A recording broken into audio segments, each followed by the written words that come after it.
Aloha and welcome to the Future of Senior Fitness. I'm your host, Myles, Master Trainer and Certified Senior Fitness Specialist. For about 7 years now, the American College of Sports Medicine has performed an annual survey of thousands of fitness professionals all over the world to determine trends in the fitness industry. With a growing population of senior citizens, we see that fitness programs for older adults are holding strong in the middle of the trends. And because maintaining strength and fitness as we age is critical to long-term health, I would bet we will see this trend moving up in the next several years. The concern for the health of aging adults has been consistently at the top of the survey, and this year is no different. Commercial and community-based organizations will participate in more rigorous exercise programs, including strength training and team sports. Studies have shown that social support services should contain quality activities. These activities should promote positive self-awareness, and self-esteem relates to the feelings of worth by body competence and body image. Self-awareness is a key to a person's overall quality of life and satisfaction. Many social activities can be used to help and increase an individual's self-awareness, and numerous research studies demonstrate the positive influence of physical activity and exercise on self-esteem. It is assumed that people who are retired have a tendency to spend money more wisely and may have more time to engage in exercise programs. However, getting seniors to understand the importance of exercise and to stay motivated is a complex issue. In addition to the many physical, social, psychological, and emotional well-being reasons to exercise, a primary motivator is enjoyment. However, for some seniors, group settings can make them feel uncomfortable. Some of the popular group fitness classes include circuit training, cross training, Tai Chi, stretch and balance, chair fitness, Zumba, swimming, dancercise, line dancing, exercise for arthritis, and yoga. It's important to note that these classes may not be suitable for everyone's abilities. Classes like cross training and circuit training may include interval training or quicker movements, and they could be dangerous. Also, be aware that the media, magazines, radio, newspapers, and television do not always mention these dangers. If you hear or see something advertised, make sure it's addressing the senior population. There are many classes that are targeted to sports, youth, or general populations, and there is a confusion from the senior community thinking that they are included in these targeted demographics. Let's welcome Linda Adamson, Lifestyles Director at Kahala Senior Living Community, also known as Kahala Nui. Linda is responsible for coordinating many of the social fitness activities at Kahala Nui. Linda, welcome to the show. Thank you. All right, so we're going to be talking about trends in group training for seniors in the future. How do you go about selecting and creating the group exercises that you currently have here at Kahala Nui? One of the considerations is that I program for an age range of almost 30 years. So I have to make sure that I have something for different levels of ability, which may or may not correlate to age. We all know that the age is just a number, but it needs to correlate to different levels of ability. I try to make a program which offers a really wide diversity of things to do. Some people like to move slowly. Some people like aerobics. They want to move fast. Some people want to exercise in a quiet, dark room, and some people want music and flash and dash and a lot of liveliness. So all of those things must be incorporated into the overall program. So Tai Chi, a class that we call Fusion, which is done in a very dim room where you're sitting in a chair, the motions are very slow, there's a lot of stretching, meditation. It's a combination of yoga and Feldenkrais motions and just other general exercises. And then there's hula that has music, and there's a functional fitness class where you're throwing balls around and bean bags and jumping through, or walking rather, through different patterns on the floor. And some very good for putting all of your abilities together and gaining confidence in balance and using everything in the way you would in real life, where you're functioning. You're using your eye-hand coordination and your legs and your feet, and there are people that go into that class really nervous about whether they can do that, because they've been going to the fitness center and doing some things seated where the motion is repetitive, you know, push, pull, but then they go to walk and they don't really have the confidence that they're walking with strength and surety. And so the functional fitness class helps people pull it all together, in addition to which it is incredibly fun. It's like playing games. Sometimes the laughter is so loud I have to go down there and close the door. But then there's also a yoga class for those people who want to do something more quiet, more stretching oriented. There's Stretch and Balance, which is a class sort of again, partly seated, partly standing, so you can do it whichever way you want to do it. That's, I would say, the most popular class, because almost all ranges of ability can go in there and do that. And then there's a light aerobics class, which is also partly seated, partly standing, which is quite different from Stretch and Balance.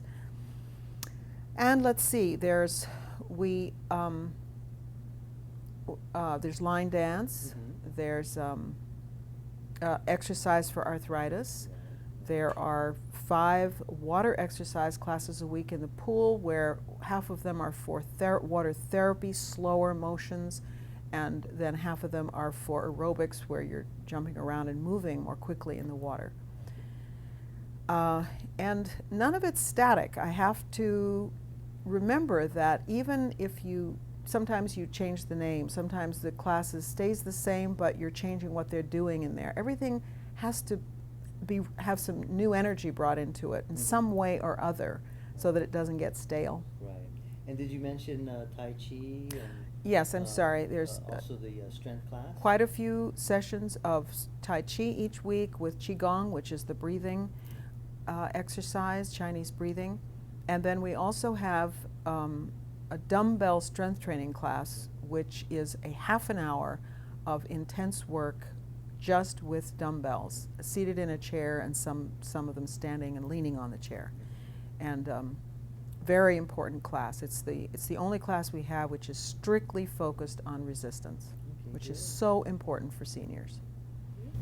How important is socializing when it comes to exercise? I would say that for the majority of people, it's a major factor. A survey was done asking seniors, what is the #1 reason that you go to an exercise class? And almost unanimously they said, it's to see my friends, to be with people.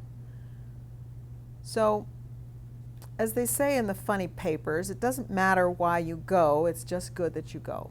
That, you know,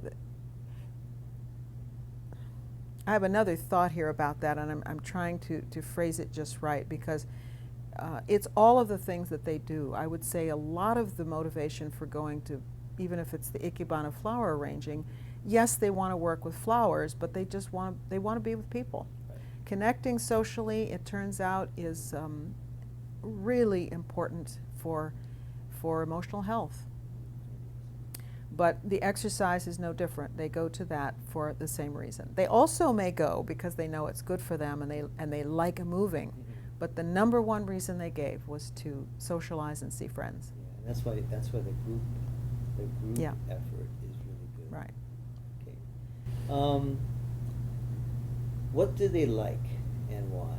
And I know that some participate, like you said, difficulty, some for enjoyment, some because they know it's good for them. A particular thing is good for them. Mm-hmm. But what do they like? One of my ways of evaluating classes is attendance. Obviously, I have to keep an eye on that, because if a class attendance is high, and then over a period of time, months, could be even as a long time, a year, it just seems to be dropping and dwindling, I need to look at why that is. And it's not always because the class isn't good. Sometimes it's that the class for whom it is appropriate are aging out. Sometimes it's because I don't know, for some unknown reason that I can't explain, but I always look at attendance.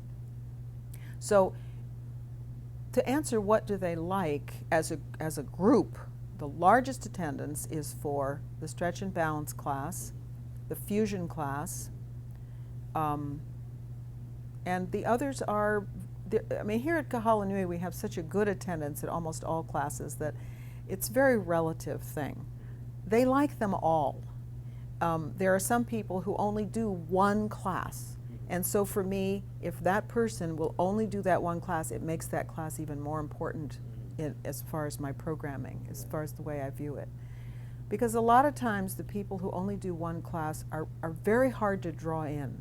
And if I succeed with even one class and the attendance for that class overall might be, I look at them both together. It's yes, it's the large numbers, but it's also who's going to what class. If a class is attended by people that I know take 10 other classes, I mean, it's not that I'm not glad they're going, but it means something different. So. And these classes that you mentioned, you think it's the combination of the instructor and also what is being taught, or is it based on abilities maybe? No, I would say that all of the above is the short answer, but the instructor is number one. A good instructor is job one. Job two would be just to help residents understand what it is, to get them to go and watch, find a way to get them to at least try it. But when they come back and stay, it's the instructor. Yeah, that's for the It's the instructor, and also whether we've hit the right spot for ability level. ability. Because all of the instructors are continuously, they are all just outstanding people and skilled professionals, and they're always adjusting their classes to change it for different reasons. Sometimes it's because they've hit a point that's too difficult or too easy. Sometimes it just needs to be changed up for the sake of interest and simulation. So they're always evaluating what they're doing. Okay, great. Let's see. What has been your experience trying to tie fitness into self-esteem with these residents here at Kahala? Well, as you know from other things I've said for you, that for me, it's so directly connected to self-esteem, a physical ability. I've had people come down the hall and they look like they just won the lottery or something, to tell me about something that they can do that they couldn't do before, something physical. And they'll talk about it to anybody who'll listen. They're very proud of it. It's a great accomplishment to achieve a physical strength and flexibility and confidence that you didn't have before. There's just nothing like it. There's no pill can give you that feeling. That sense of body image. And self-efficacy. You've done it for yourself. You know, there's a tremendous value in that. Yeah, I think a lot of times, you know, when we talk about what kind of motivates people, it does have to come from inside. Yeah. And no matter how Yeah. much you do talk to them about the Yeah. programs, or you Yeah. try to say, if it comes from an external point, Absolutely. it doesn't work as well as Well, what you really want to do. no, it doesn't have the meaning. My job is to at least find, it sounds too manipulative to call it a hook, but I'm trying to find a way to get people to at least try things, to get them started. Right. But if they stay with it and become engaged, it's their doing. Right. So Yeah. sometimes to do that, you change the name of the course? I Or the have class been section? sneaky in that regard, Yeah. yes. Uh-huh. The one, we currently have a class that I described as functional fitness, which I started out calling kinesis. It was an experiment which didn't work. It was a confusing word. People, even if they knew the dictionary definition, they couldn't quite, wasn't intriguing. Yeah.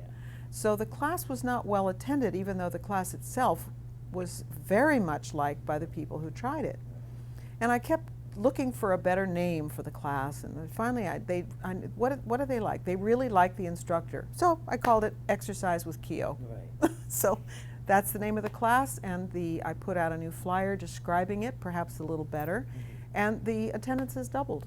Also, always telling them what it really does for them, what it can really do for them. Yeah, and the motivation, the education part cannot be overstated, because having a speaker come in and talk about medical issues or physical issues is good, and you have to do it. But having just a periodic reminder of what a particular class at Kahala Nui is designed to do for you is also very important. So even though we have 40 different classes a week, I try at least periodically to re-advertise each one, because we have new residents all the time, and they need to catch up. What do you see as the future trends in group exercise as we move forward, coming up in the next 10 years or so? Well, I think all senior residences will do what I'm doing. Yeah. They will add a good variety, which changes all the time based on the science, based on the new knowledge of what's good for seniors. I'm not comfortable projecting what these classes will look like, except to say that they should be changed and altered based on, because baby boomers will be coming along in 10 years, and they will have a different interest and a different experience and a different whole attitude toward exercise. They still may not exercise for lots of reasons that just human beings have, but they will have a different kind of knowledge. They may just have a lifelong experience with exercise. So the programs and group activities for seniors will change based on new knowledge. And I do that now, and will continue to do that so long as I'm here. The functional fitness is kind of the newest idea. Yeah. It's a buzzword, but it's also an idea where instead of just going and lifting a weight to strengthen a muscle or a group of muscles, that you engage in activity which deliberately helps you coordinate your whole body, coordinate all of your muscles to work together, because seniors do lose that. You know, everybody knows the shuffling walk, the looking at the floor, because they lose confidence. And sometimes that has to do with losing your sense of how it all works together.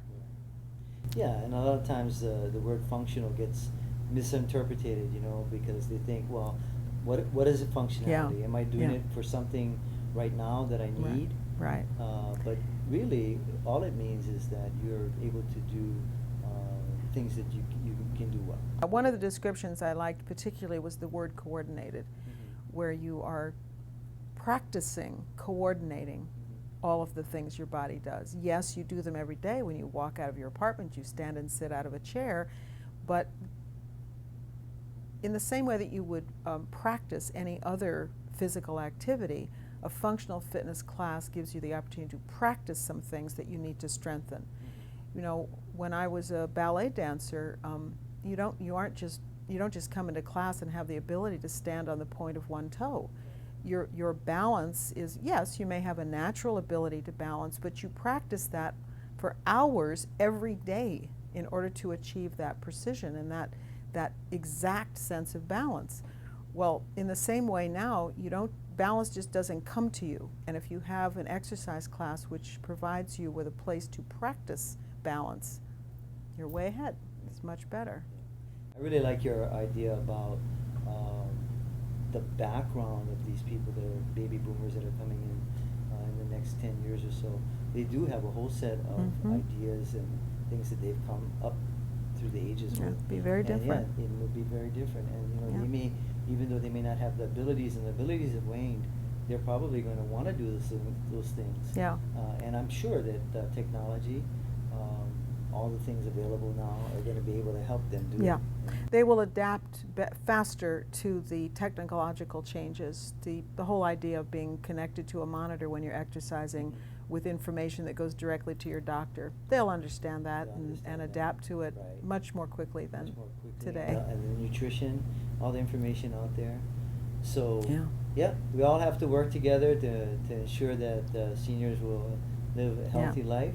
And you know, if it's through group training or personal training, whatever it is.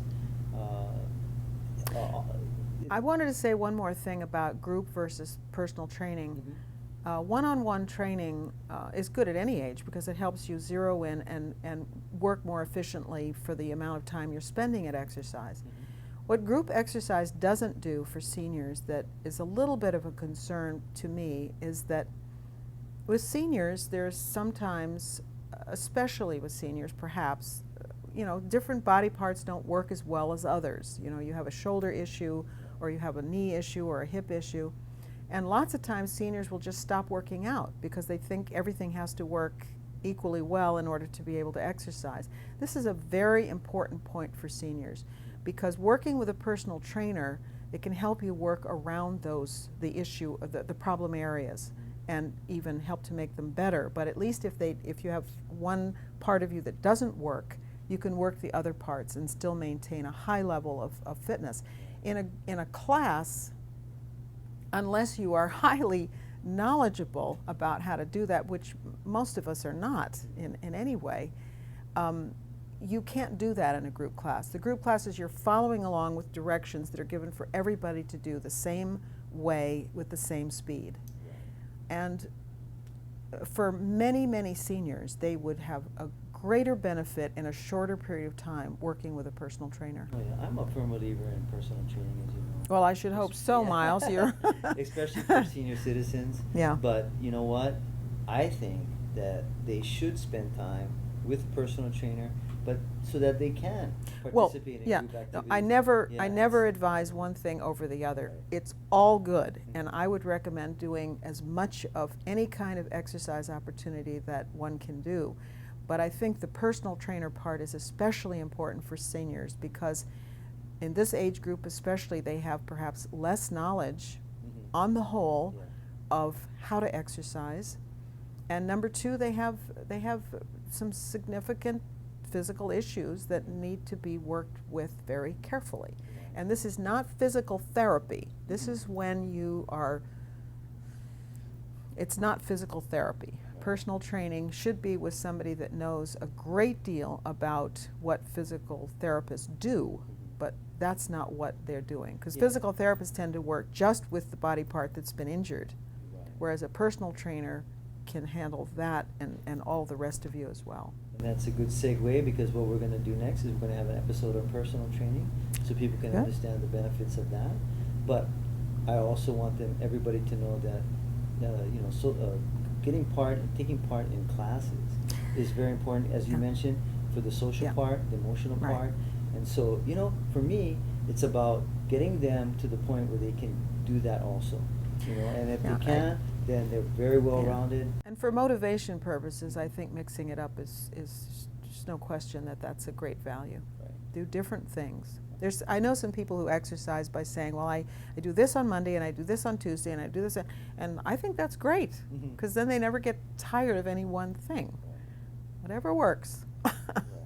Well, Kahala Nui will probably continue to be cutting edge as long as you're here. And I'm sure that we've learned a lot today. Thanks again so much. You're very welcome. Really It was my appreciate the pleasure. time. Thank you. Thank you.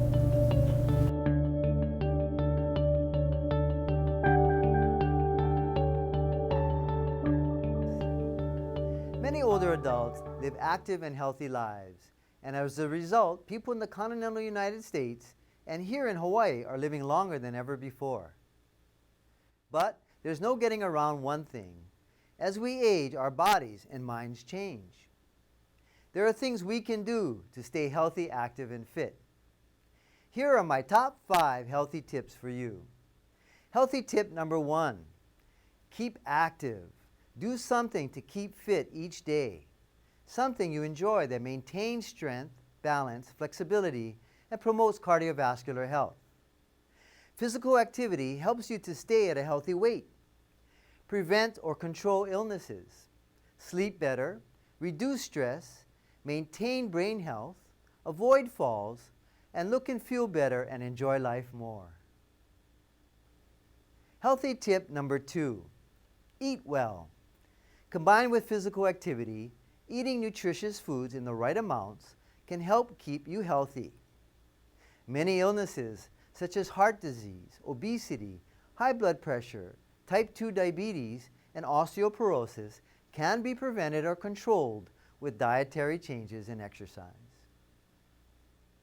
Healthy tip number 3, socialize. Having friends and social connections is very good for your mental and physical health. As we age, friendships create a feeling of belonging, a buffer against stress, and a sense of purpose in feeling needed by our friends.